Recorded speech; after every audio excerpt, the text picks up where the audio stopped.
دعائیں تو بے شمار ہیں، لیکن دو دعائیں ہیں جس کو ہم اپنی زبان پر کثرت سے ہم اس کو معمول میں رکھیں۔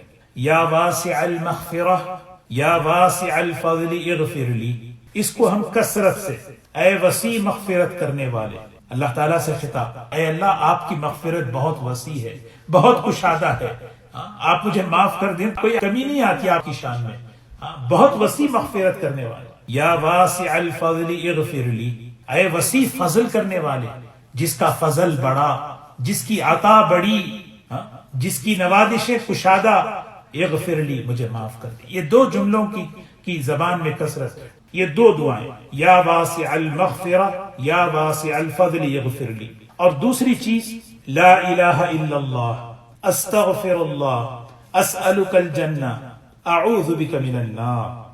یہ جملے 4 جملے ہیں، یہ 4 جملے اپنے بچوں اور بچیوں کو بھی سکھا دیں کہ وہ پڑھتے رہے، لا الہ الا اللہ، استغفر اللہ، اسألک الجنہ، اعوذ بک من النار، اس کو بس کثرت سے پڑھتے رہے۔ اور 2 دعائیں ہیں، ربنا آتنا فی الدنیا حسنہ وفی الآخرۃ حسنہ وقنا عذاب النار، اور ایک اللہم انک عفو تحب العفو فاعف عنی۔ ایک دعا حضور اکرم صلی اللہ علیہ وسلم نے حضرت عائشہ رضی اللہ تعالی عنہا کو سکھائی تھی۔ محدثین فرماتے ہیں یہ جامع دعا ہے، دعاؤں میں جامع ترین دعا ہے۔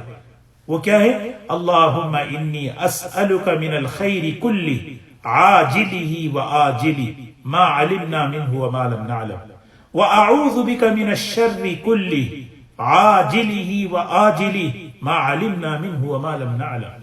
کتنی بہترین دعا!